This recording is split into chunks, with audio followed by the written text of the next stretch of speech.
Well, welcome again to everyone to the first Zoom meeting of the Washington Crossing Revolutionary War Roundtable. And as Bob has said, our presenter today really needs no introduction, Joe Seliga. And Joe's topic is When France Saved America. And a little bit about Joe, as Bob had said, he founded the Roundtable back in 2004. And this came about mainly through Joe's interest in the Revolutionary War era, particularly in the Delaware Valley area. And we can see that has been reflected in some of his activities. Joe was a trustee of the Swan Historical Foundation from 2003 to 2008. And we all know about the Swan Foundation's interest in educating the public about the War of Independence. And this is particularly shown through displays at the Washington Crossing Visitor Center on the Jersey side. And in that area, Joe planned and implemented the restoration of 4 of the 10 Crucial Day dioramas that are found in the Visitor Center. So like I said, we all know about Joe's interest in the Revolutionary War, but I wonder if folks know that aside from the Revolution, Joe has a interest in the Civil War era. And we can see this in that Joe is a member of the Camp Olden Civil War Roundtable. He's been a member since 1994.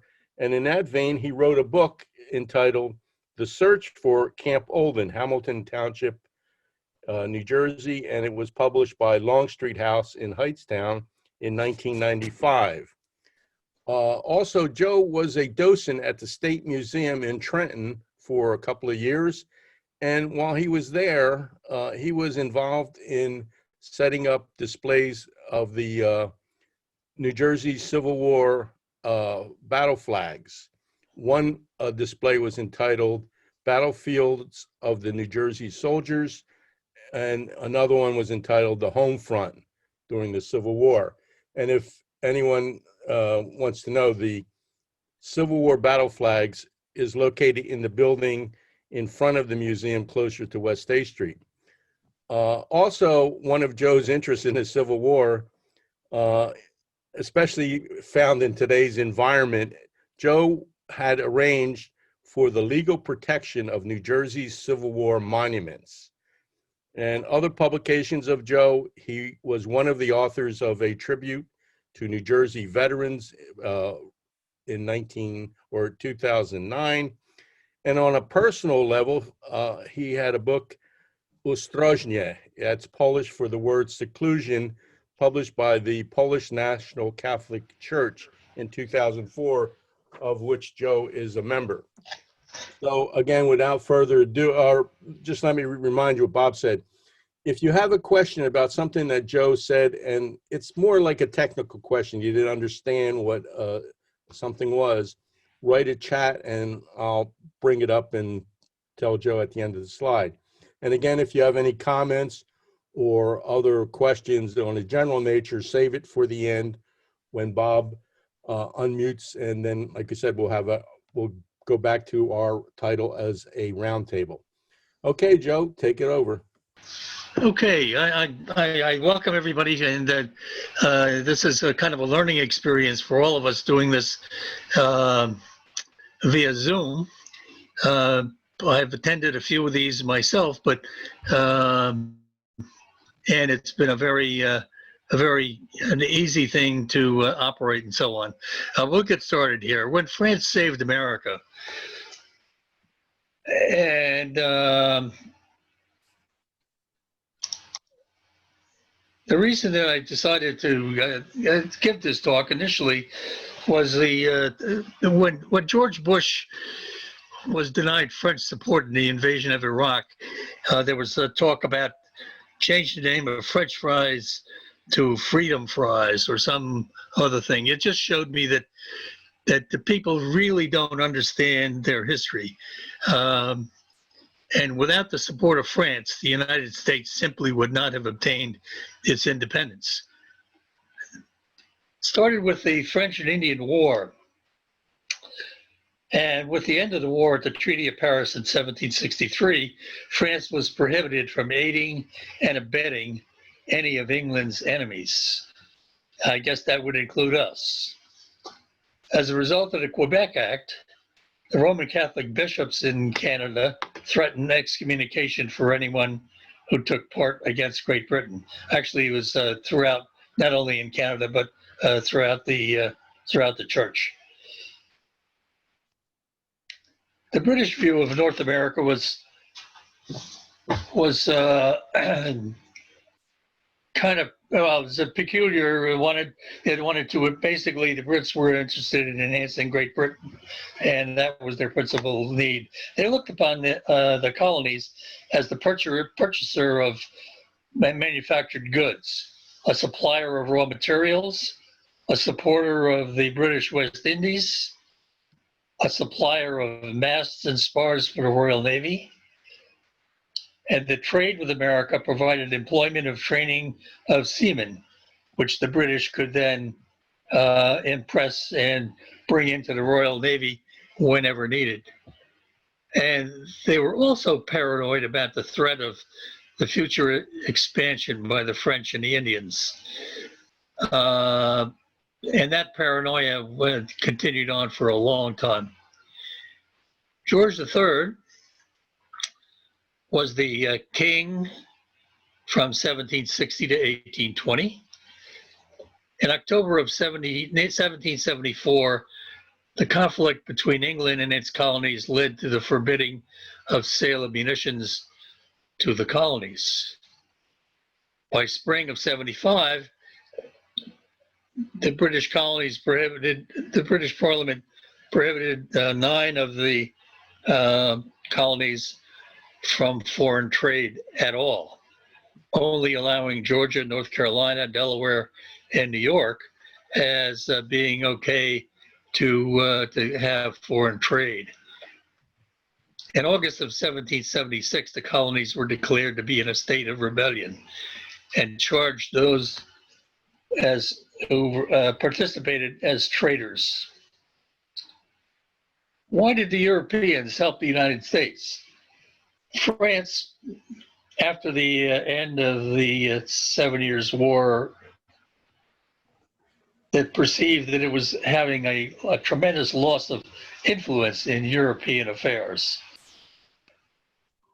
They also wanted to reduce the influence of Great Britain.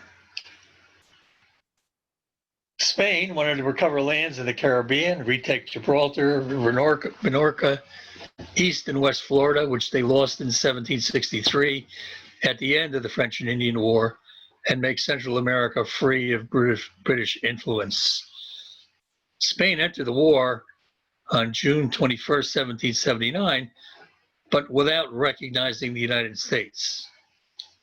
Netherlands was drawn into the war with Britain on December 20th, 1780, but did not recognize the United States until April 19th, 1782.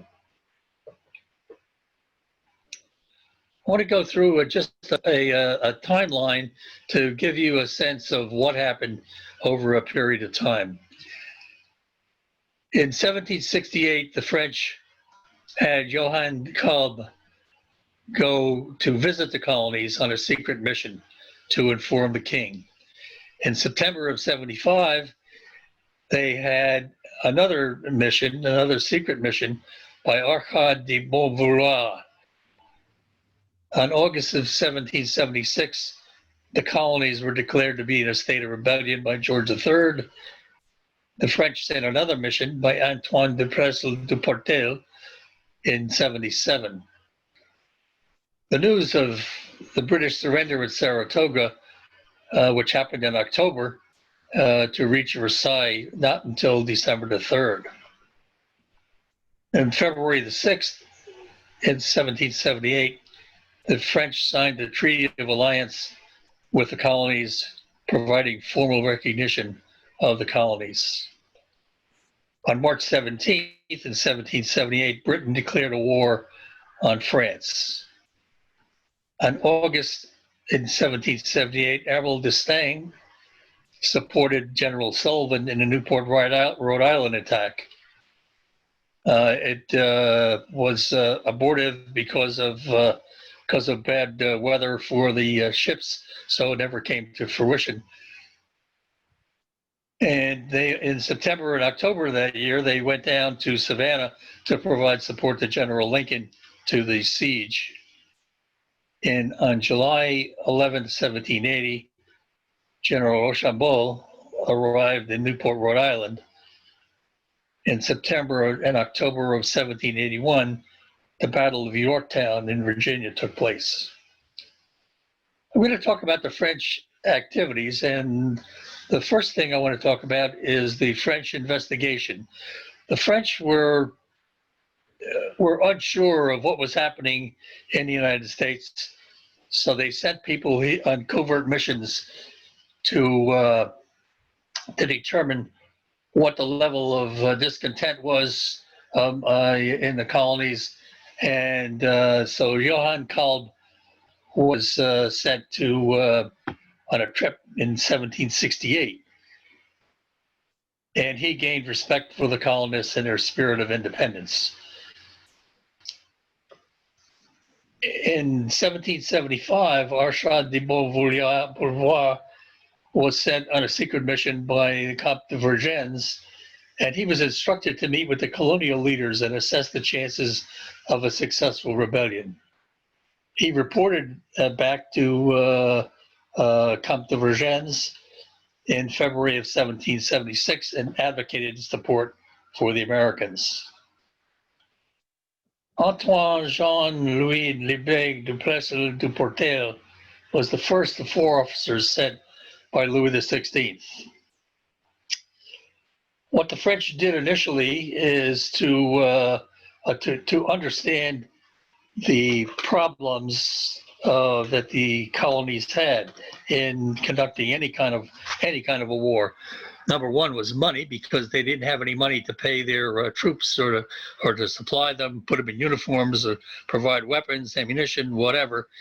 But they also lacked any engineering officers. So consequently, the first support that the French provided is the engineering officers, and Duportel was the first of these, first of 4 of these officers sent to the colonies. And he was also to report on the situation in America. And one of the things that, despite the French support, he said that in his letter back, there was 100 times more enthusiasm for this revolution in a single cafe in Paris than in all of the United Colonies. Archard de Beauvoir, he was sent to America by Charles Gravier, Comte de Vergennes, to assess the level of discontent, as I said.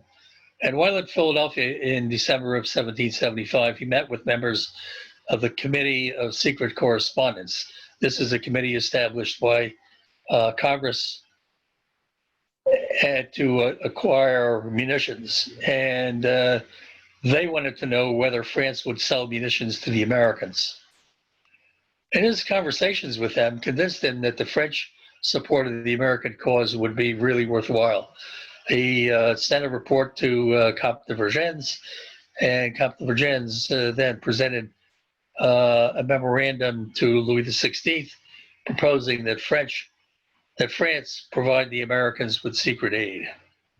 The Comte de Vergennes,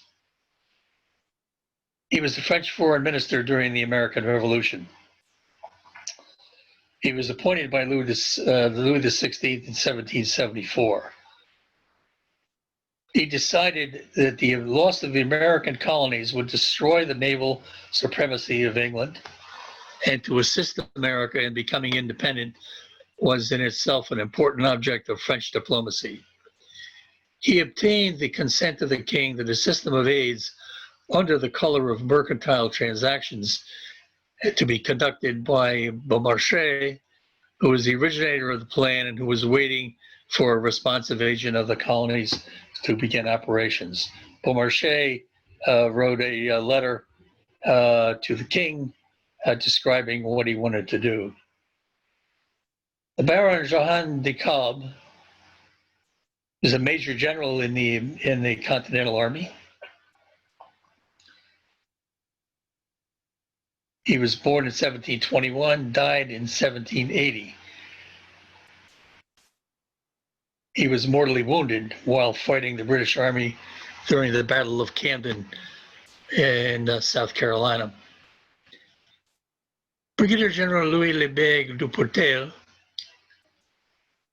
is the chief engineer of the Continental Army. He was secretly sent in March of 77 to serve in the Continental Army under an agreement between Benjamin Franklin and the government of France.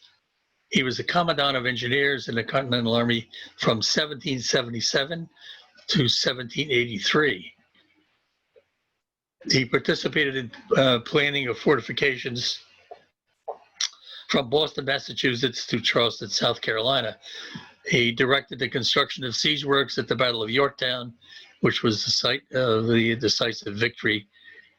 And he was also active in erecting fortifications on the Delaware, both at Red Bank and Fort Mifflin.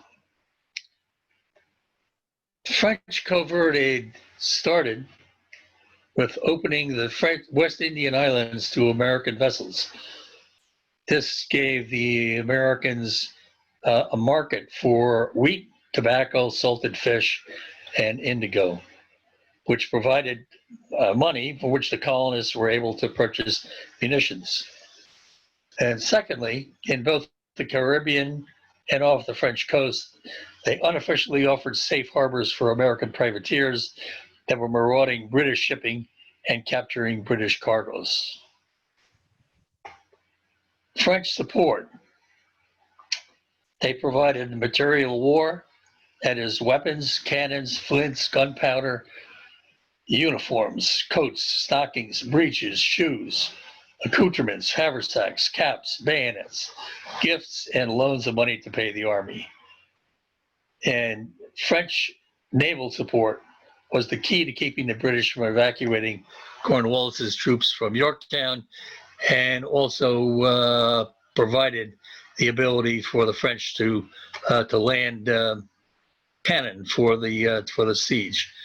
Between 1776 and 1783, France spent 772 million livres on the war effort. In 2020, a livre equals $4.28. So this was a considerable expenditure by the French. One of the things that actually drove it into rebellion following the American Revolution.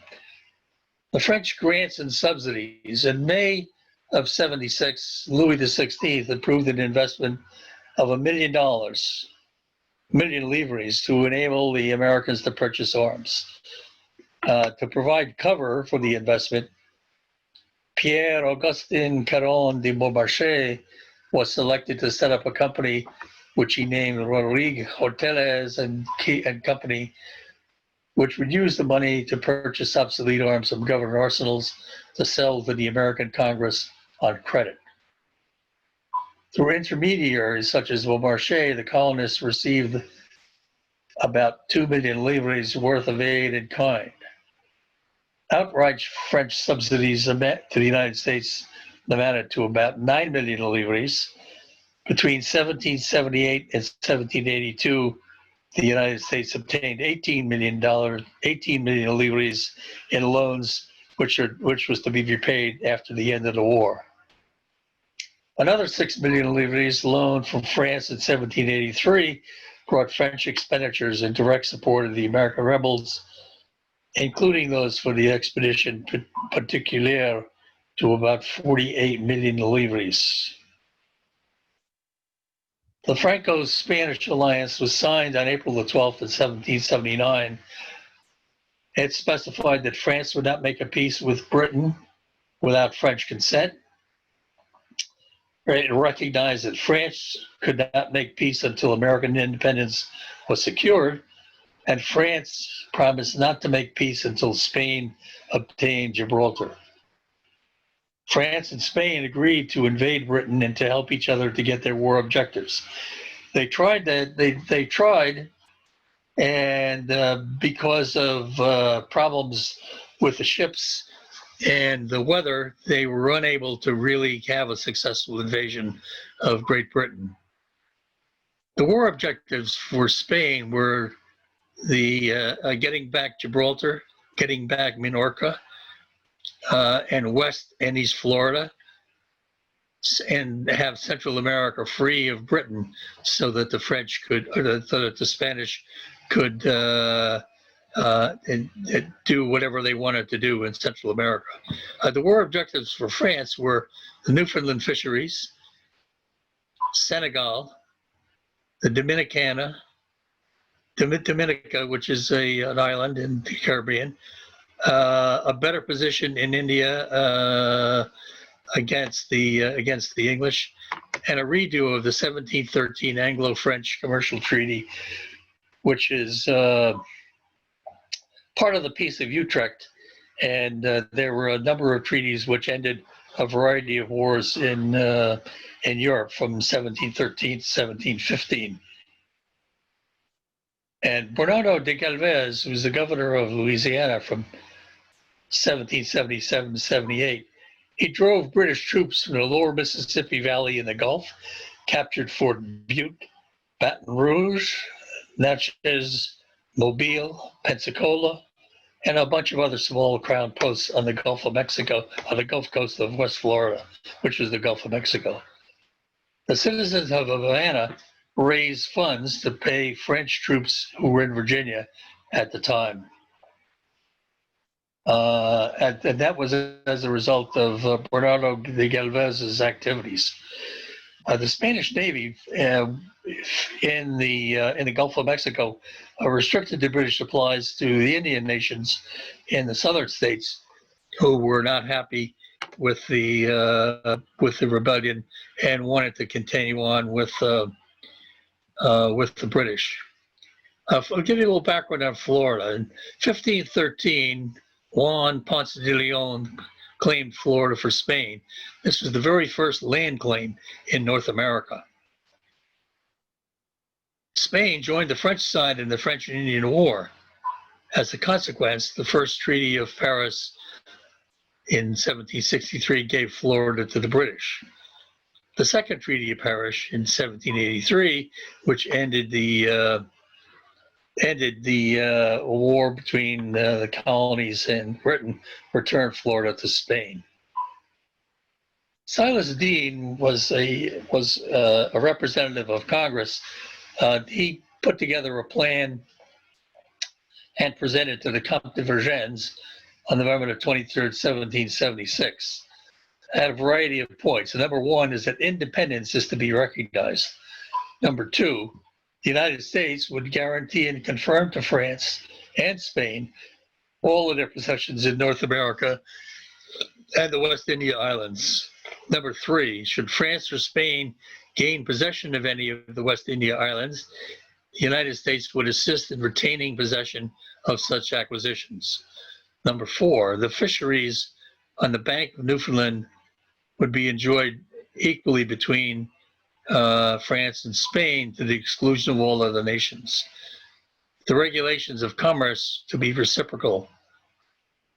Any British vessel that shall be considered a lawful prize to any of the subjects of France, Spain, or the United States, and treated as such in peace as well as in war. This article can only be altered with the consent of each of the three contracting states. Number seven, during the present war, should the possessions of France or Spain in America be attacked, the United States would lend such aid as they can for their defense. And no peace is to be made with Great Britain by France or Spain to the infringement or violations of any of these articles. The Treaty of Amity and Commerce was the formal treaty of alliance signed on February the 6th, 1778. It pledged France's military support to the U.S.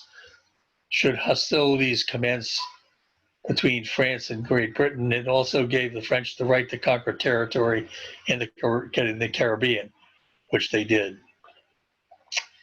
France officially recognized the United States as a sovereign nation on March 20th, 1778.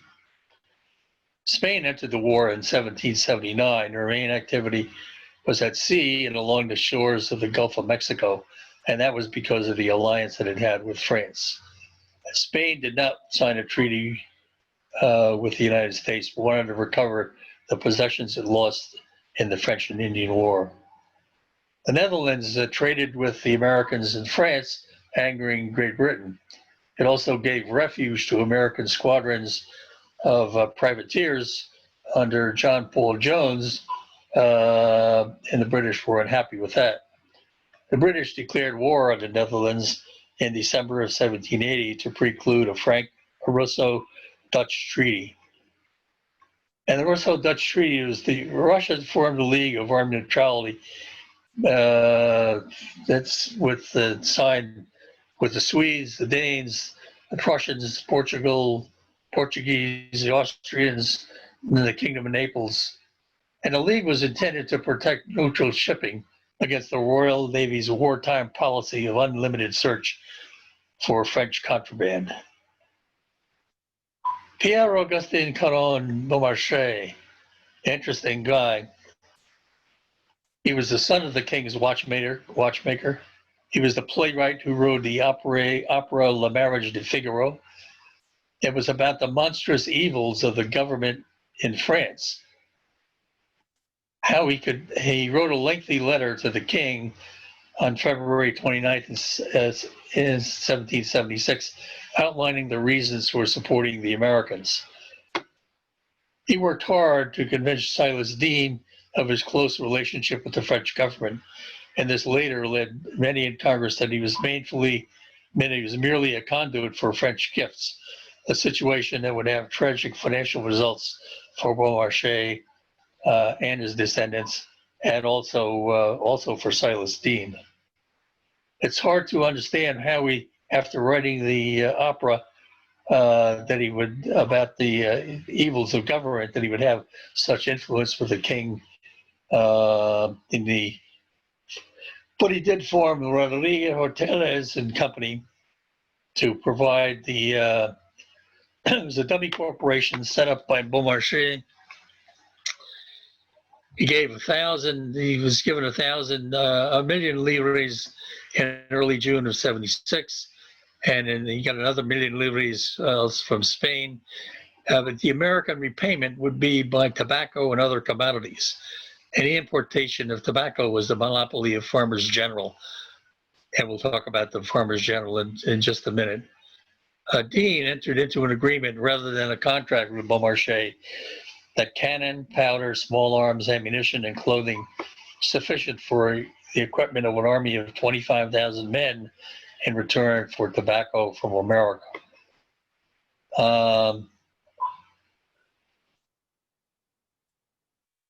There were a number of French noblemen who also advanced money for this speculation.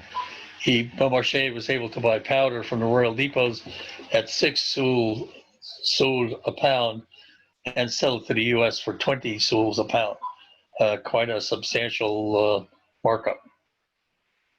To give you an idea of the kind of support that that Beaumarchais was able to provide, I would just want to point out the cargo of just one of the ships.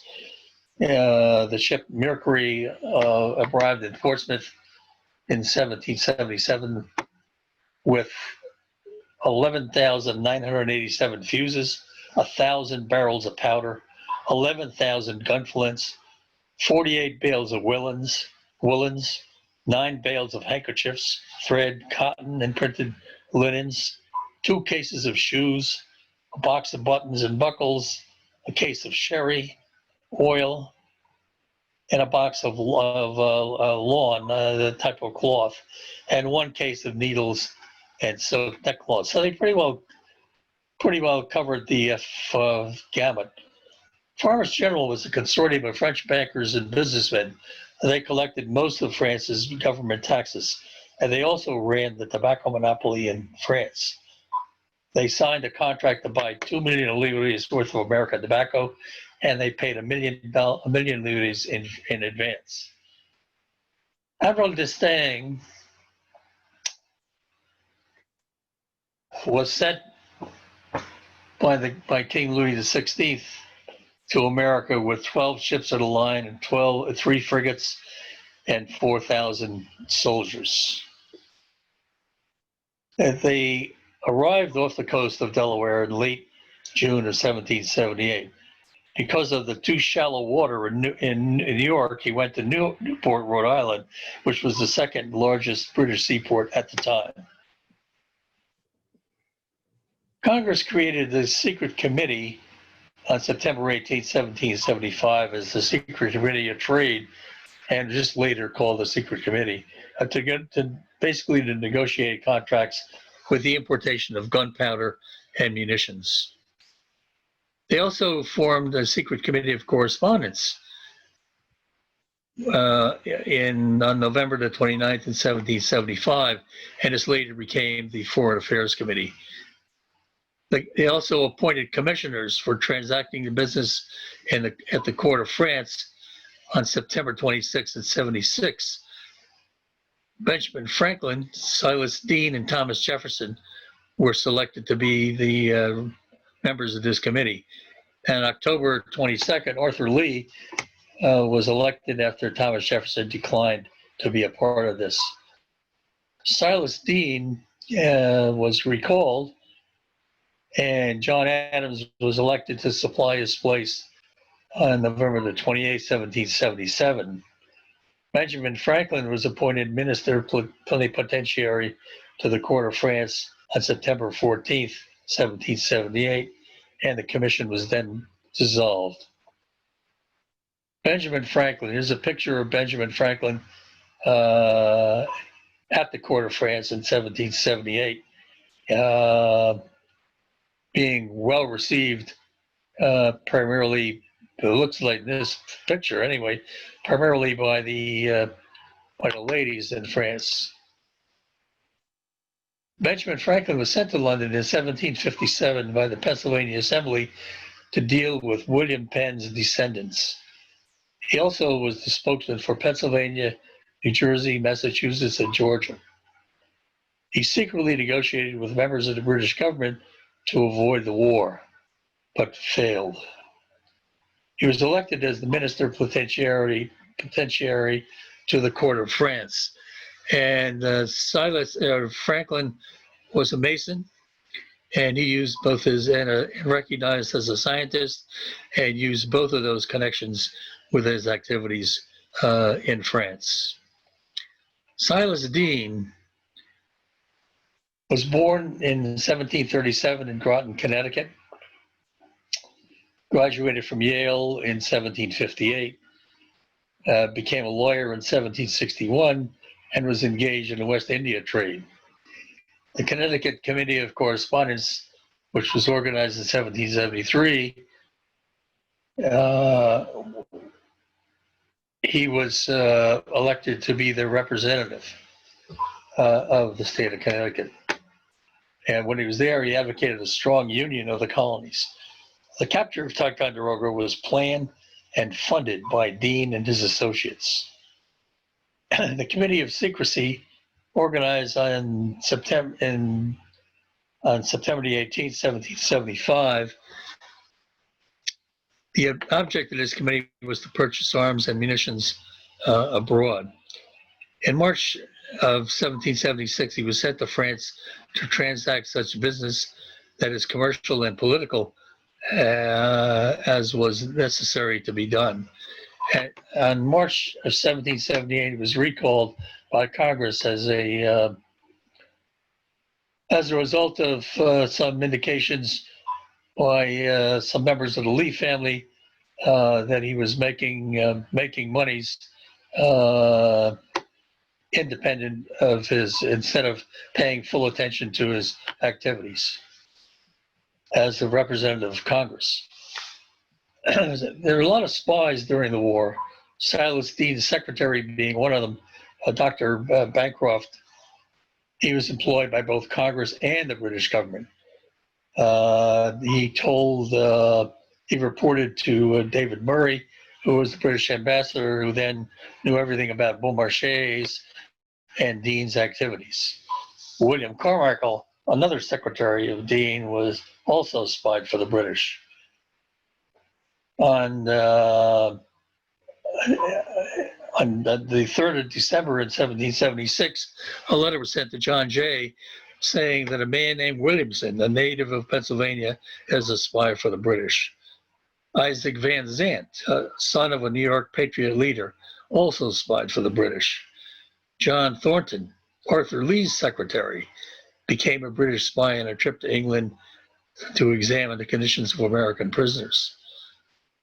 The state was a little reluctant to wait for Congress to provide the necessary arms and ammunition to conduct any kind of military actions.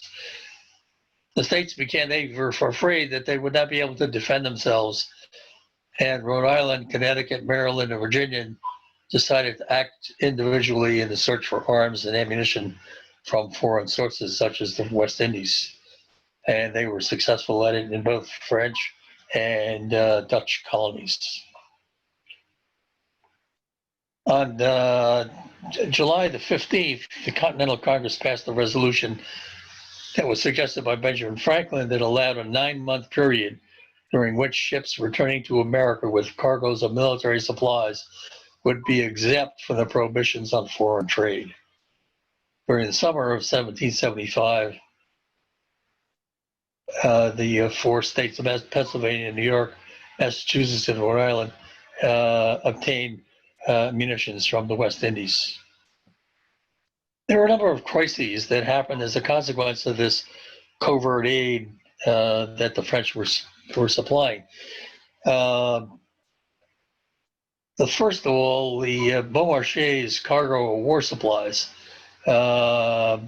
He complained to the French about their involvement in the colonies, and they pointed out that their 1763 agreement prevented the French from providing supplies to enemies of the British. And so he was, Vergennes was forced to issue orders stopping the ship from sailing. However, the ship had already sailed before the orders arrived, so that problem was kind of averted. Privateering in European waters and selling the captured ships to France, Spain, and the Netherlands was also another crisis that happened during that time period. Really upset the British that their ships were being captured and sold. The expedition particular started out with the Marquis de Lafayette returning to Paris in February of 1779. He asked that 4,000 troops be sent to America, and the French government concurred. The Comte de Rochambeau was elected to head the expedition of the army. The Chevalier de Ternay was to be in charge of the naval force. Rochambeau looked at the 4,000 men and decided that was inadequate. So he increased the army contingent to 6,500 troops. A battery of artillery and Lauzon's Legion as a group of scouts and skirmishers and light troops. Dr. Jean-Francois Costet came with 100 doctors, pharmacists, medical orderlies, and also included 2 dentists. Ethys de Cornay, of the commissary service, he went to America with Lafayette on April the 28th to purchase supplies for the French army. The French forces in America from 1780 to 1783 paid cash in gold and silver for food, horses, forage, wagons, and supplies. All the replacement uniforms, arms, and ammunition were sent from France.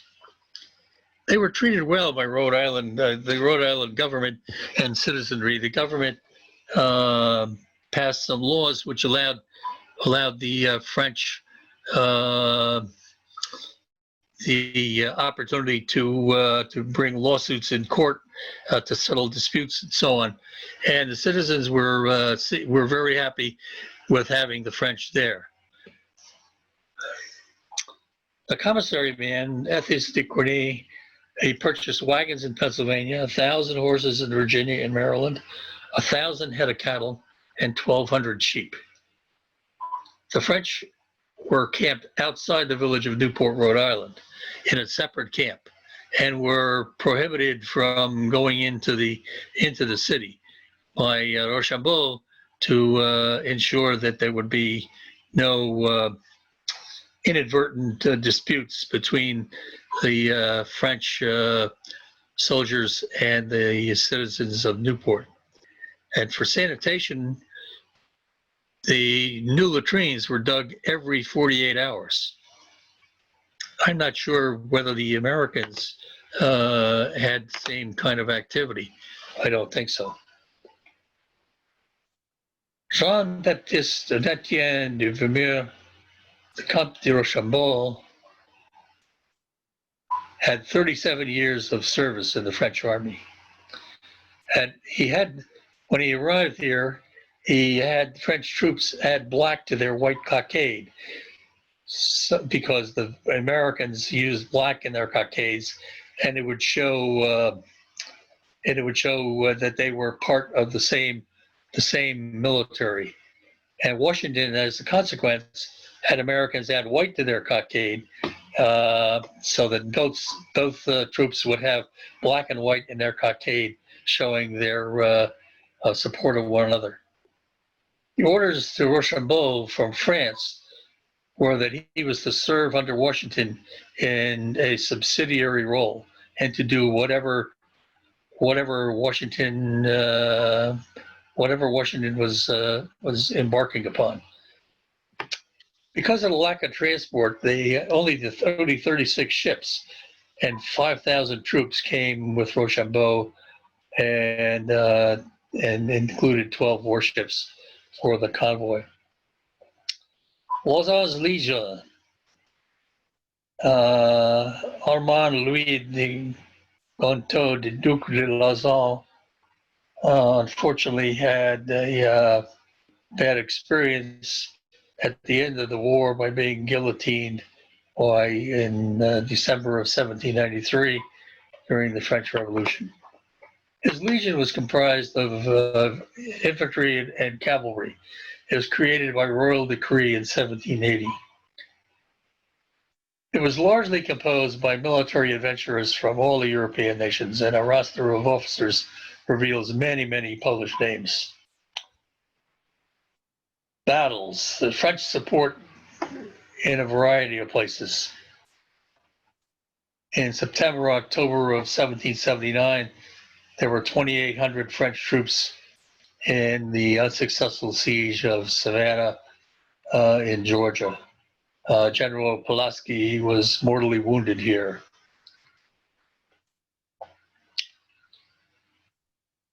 In 1780, the British siege and capture of Charleston, South Carolina, the French had a detachment of volunteers from Santo Domingo served with the American garrison. Brigadier General Duportel was captured at this battle. He was subsequently released in a prisoner exchange. On May the 21st, the French also participated in the capture of Florida, Pensacola, by Spanish forces. On July 12th of 1781, there was a French raid on the Tory fort at Lloyd Neck in Long Island. Yorktown, Virginia. The Count de Rochambeau brought 4,000 men from Rhode Island to join the 3,800 Continentals under Washington. They were joined by a 3,200-man French contingent from Martinique under the Marquis de Saint-Simon. De Grasse's naval action off the Chesapeake Capes and defeating the British Navy allowed the French fleet carrying the siege train to slip into the bay, which sealed the Cornwallis' fate at Yorktown. At Yorktown, Cornwallis had about 7,400 men, including about 2,000 German troops, to defend Yorktown and Gloucester. The Yorktown siege was under the direction of French engineers. George Washington fired the very first shot on October 10th. 3,600 shots were fired on the very first day. The surrender at Yorktown. The British surrendered 7,247 officers and soldiers and 840 seamen. They gave up 264 cannon, 6,658 muskets, 457 horses, and over 2,000 pounds in cash.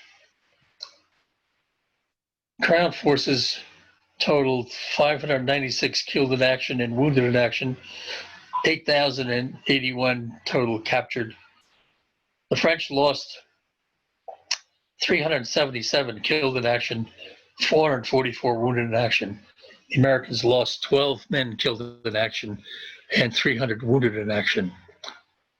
On the 150th anniversary of the Battle of Yorktown, a commemorative stamp was issued by the United States showing Rochambeau, Washington, and de Grasse. These are the three men in charge of the battle who were successful. The cost to France. France provided 10.5 million livres in subsidies to the congressional forces and some 35 million livres in loans during the American War of Independence. The war cost France 772 million livres in total. They levied a 5% income tax in '76 to finance military support to America. They sent 61 warships, 31,497 seamen, 12,680 soldiers to America. And of these 44,177 men, more than 5,040 perished. France did not get fishing rights in Newfoundland fisheries, nor regain the territories she explored and settled on the western boundaries of America. United States payments of foreign debts. They suspended interest payments to France in 1785. They defaulted on the principal in 1787. They stopped serving the debt to Spain. Dutch loans were paid by 1788. The debt to Spain was paid off in 1794. 1795, America's remaining public debt to France was paid off as well. The settlement of private debts with the heirs of Beaumarchais took until 1835. And the total cost of the war to the United States ran to about $27 million, 40 million including interest. And it gives you a summary of what France provided to make the War of the Colonies successful. First of all, they did careful planning before they committed to action. They had a variety of men that came to the United States and provided information to the king and to the French government as to what could be done. They immediately supplied what the colonies needed most. That is money to pay troops, skilled engineering officers, weapons, and uniforms. The uniforms that were worn by the men at the Battle of Saratoga were primarily from France, as were the munitions and the weapons as well. They provided troops. They provided naval support, critical. And I wanted to thank the support of Kathy Ludwig, Andrew Zillers, Frederick, and the document at the David Library is going to be sorely missed. We would be missing many, many facts if I hadn't had the opportunity to go through the documents that they had. I really is sad to see them disappear. And that's it for me.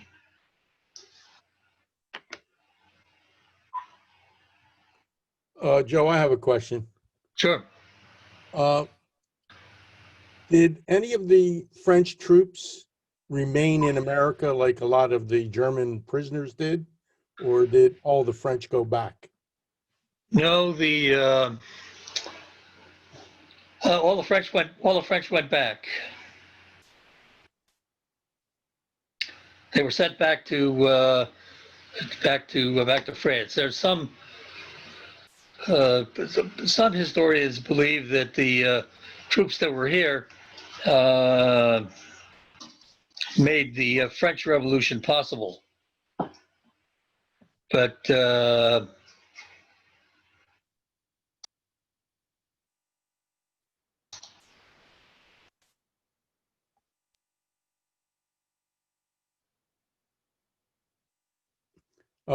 one other question for me, Joe Robleski here.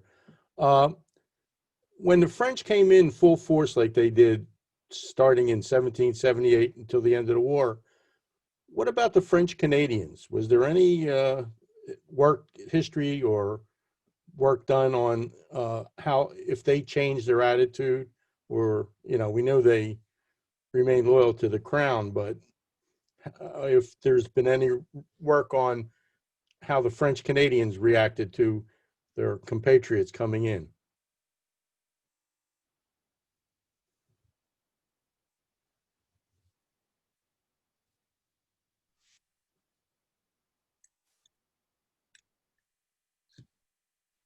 Joe, did you hear my question?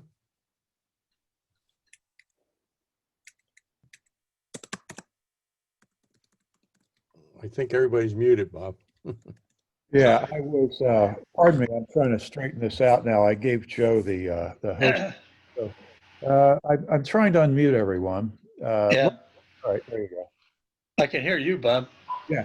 So if you wanted to ask a question, you've all been unmuted, but you may still need to go to the lower left corner of your screen and make sure that you are not personally muted, because you all should be able to speak now. So we'll entertain any questions. Joe, I asked you a question. Have been any studies done on the attitude of the French Canadians when their homeland came in full scale for the Americans? I know from the beginning that the Catholic bishops and all that, kind of forced them to remain loyal to the crown. But after the French themselves, was there anything that you've came across that how they felt towards the French entering the war? No, I did not find anything that would say that they had any more support than they initially did. There was a group of men that was the Canadian regiment, made up of men who fought with the Continentals, but the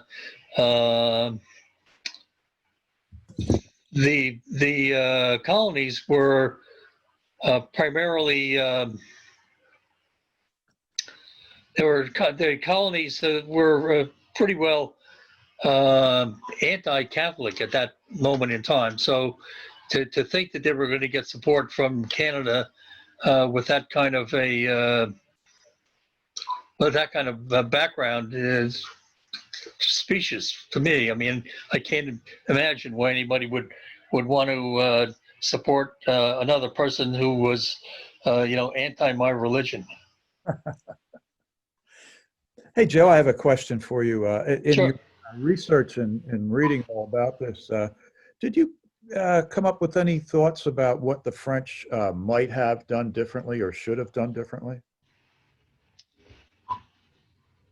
Uh,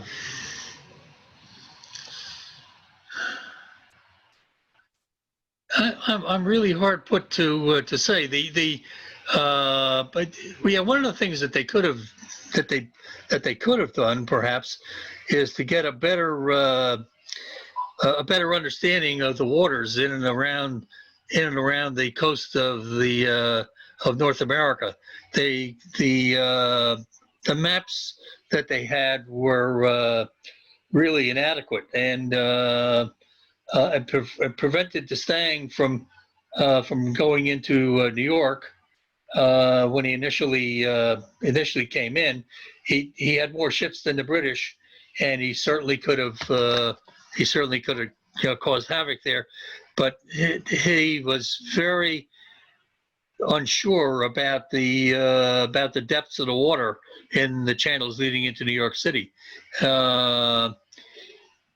They other than that, I have a hard time of seeing where they could have done things differently. They when they were initially in Newport, before Yorktown, George Washington had it in his mind that he needed to capture New York City, and Rochambeau and Tournay finally convinced him that it simply was not possible with the forces that they had, number one, and with the fleets that were available to them.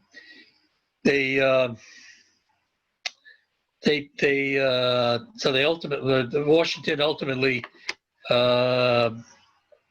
agreed to go down to Yorktown to battle Cornwallis's army down there. But other than that, I thought that the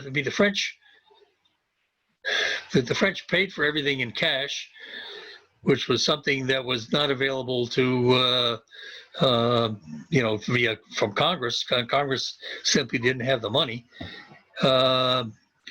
They were also very careful about minimizing the interactions between the people in Newport and the French army. They only allowed officers to go from the camp to the city. They didn't allow any of the private soldiers from going into the city. They were very reluctant. They had about a year before, there was a French sailor who was killed in the colonies in I guess a tavern brawl is probably the best description. But so the French were very reluctant to have that kind of interplay, and they took great pains to provide the medical supplies and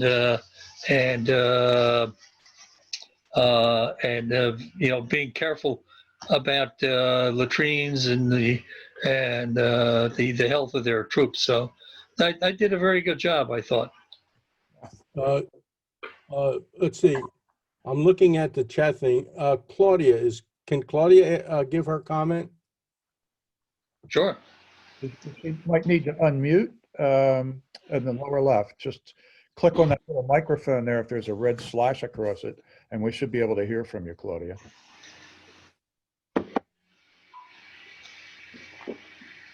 Well, Claudia's comment was figured out. She wrote, sounds like for France, the enemy of their enemy became their friend. Lucky for us. So that's another way of putting it. Right. From Randy. Randy, can you talk? Can you hear Randy? I can hear you. Okay, Randy, ask Joe your question about French treatment after the war. I guess I'm kind of curious as to how the new country treated France really late war and after the war as far as repayments and debt owed? Poorly. I tried to point that out with the slide that I had on congressional action. There, Congress, I guess, had an internal dispute between some of the members, namely the Lee family. Arthur Lee tried to try to get some positions and was denied them by Silas Dean. He then told the rest of Congress that the French were giving gifts rather than loans to be repaid, and he was successful at that for quite a while. The Silas Dean was actually treated very, very badly. Arthur Lee and William Lee both provided or said that Silas Dean was enriching himself rather than acting on behalf of the United States. So the U.S. treated the French badly after the war. I mean, they concluded the war without giving the French rights for Newfoundland fishing that they had promised early on. Well, Congress did a very bad job, I thought. And there was also the quasi-war between France and the United States in the 1780s. We have another question. Robert Wong has a question about the Treaty of Paris. Robert? Yeah. Can you hear me, Joe? Yeah. Okay, good. My understanding is that the Treaty of Paris was negotiated by the Americans without discussing with France or Spain. And if I'm correct, what was the repercussions of this? Obviously, France would be upset, right? But you also mentioned that France did not get permission, was not able to access fishing grounds off Newfoundland, which was actually what America was able to achieve. So can you comment on this? Yeah, the American Congress basically reneged on its agreements with the French. They didn't keep the French informed as to what was going on in the negotiations to end the war, and one of the repercussions, I guess, was the quasi-war with the French in the 1780s, 1781, I think it was. No, I'm sorry. After that, after the war was over, but they just treated them very badly. They didn't keep them informed as to what was going on at all. I mean, it was just very, very poor. I would guess, Joe, this is Joe Rowe, with all the colonial wars that took place between the colonies and France, they absolutely had no wish for France to go back to Canada. So I think that might have been one of the problems. That could have well have been. Does anyone else have any questions? You can just call out to Joe. Joe, I have a question. Robert Harvey wrote a book, A Few Bloody Noses, and in that he expressed some frustration that Washington had about the French response, that they seemed to really be reluctant to get engaged, although they obviously supplied us an enormous amount of help, but troop-wise and ship-wise, that they really, there was a lot of opportunities, apparently, that Washington felt could have happened, that the French were just reluctant to really engage. Is that akin to things that you've heard or researched? No, I don't think so. I don't think that's the thing. Washington was unhappy with the French lack of support for his want to capture New York City, which he thought was necessary for the war. But French pointed out that they had that there were inadequate numbers of troops provided in total to capture New York City, and they did not have the siege. They did not have any siege equipment to force a siege on New York City. And as far as being reluctant to have a battle, I mean, the French had more killed and wounded at the Battle of Yorktown than the Americans did. So I don't think that his idea that they were reluctant to do things was well founded at all.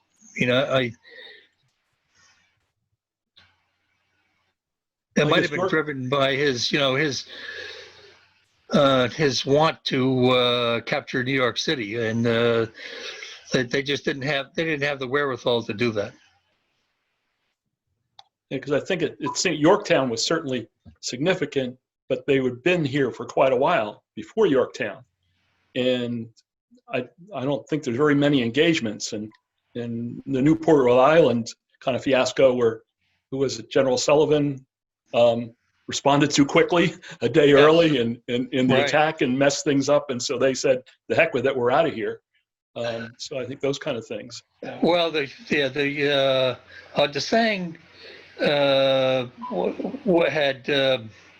had information about a British fleet that was coming up to Newport, and also the weather was turning bad for sailing ships in and around Rhode Island, and the lack of coordination between Sullivan and the French fleet was monumental. Hey, I did notice a question from Nancy Piwar, who was wondering where she might be able to buy a copy of your book about the search for Camp Olden. Longstreet House. If you'll send me that information, I'll send it out to people in email. Sure. And also, Nancy points out that Edison, New Jersey, has received a battlefield protection grant for 13 acres near where the Battle of Short Hills took place. So that's just great. Thanks. Yeah, it certainly is. Cool. Well, New Jersey was the cockpit of the Revolution. More battles and skirmishes and so on were fought in New Jersey than anywhere else in the country. Any other comments or questions from? I'm just going to make one observation, Bob. Yeah. Joe, talk about the French engineers, Dupoitier. Right.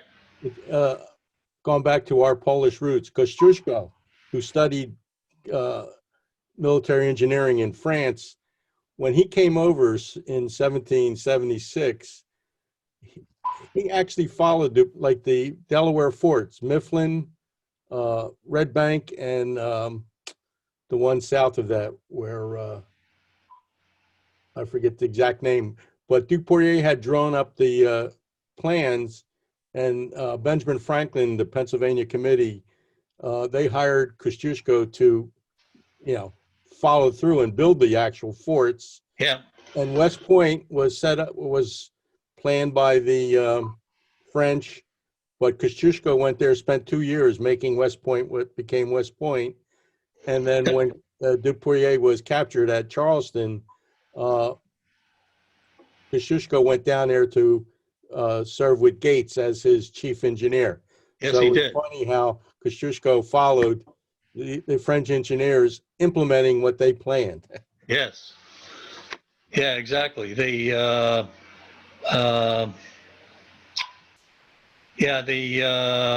Kosciuszko's work at Saratoga was really instrumental in providing a fortifications that would prevent the British from just driving down the river. Yeah, and that was all on his own, but the other ones Yep. were, he was following through on the French plan. The fort I couldn't think of was Paulsboro, where just south of Red Bank. Yeah. Hey, I also noticed that Bob Wong had asked earlier, he mentioned that British inoculated the troops against smallpox. Right. Being enlisted, and he was wondering what policy the French had about inoculation for smallpox. Do you know?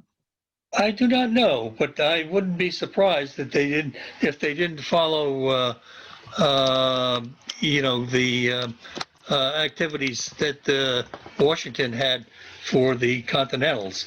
I mean, they were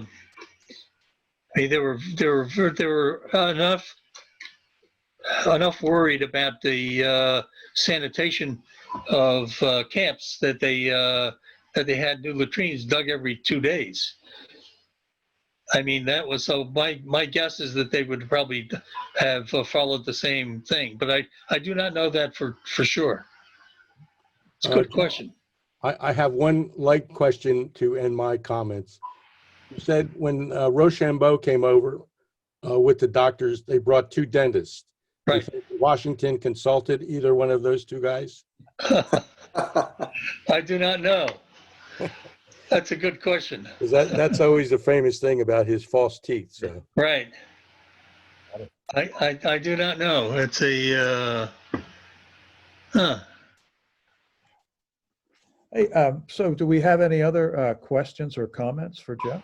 Yeah, this is Bob. I have a question. One question. Can you tell us a little bit more about the global strategy by France in terms of dissemination of prioritization of various locations? So, for example, the French West Indies, there's Gibraltar, there's India, and you already mentioned Dominica, Senegal as well. What did France do as a list of priorities? Was the French West Indies number 1 because that's where the money was, and then Gibraltar number 2, India number 3, because this impacts how many troops and supplies they allocate to different parts of the world. yeah. The French the French priorities were the West Indies. Actually, Gibraltar was that of the Spain, and that Spain was interested in recovering Minorca and Gibraltar, but the French were the French were interested in the West Indies. They actually took a couple of the islands from the Brits during the Revolutionary War. And that was they sent a lot of troops to the West Indies during the war. There were 3,200 that came up from Martinique to assist at Yorktown, but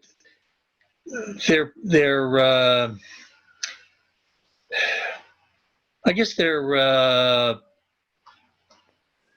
principal drive was to kind of hobble the Royal Navy, and the extent to which that the Royal Navy was able to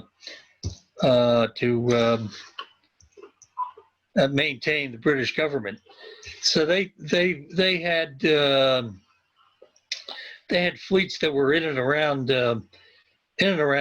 Great Britain, and in the Mediterranean, both the French and the Spanish fleets that required the British to reduce the numbers of ships that they had available to send to the colonies and to North America. That coupled with the Dutch fleets going up into the I guess the eastern side of England, when the French and the Spanish were attempting to invade England. But I think the West Indies were the driver for them, because that was also the driver for the British. I mean, that's where the money was. The plantations providing sugar to Europe and the rest of the world was in the West Indies. All right, thank you. Hey, if there aren't any other questions, I'd like to first thank Joe Seliga for an excellent talk and lots of insight into America's relationship with France.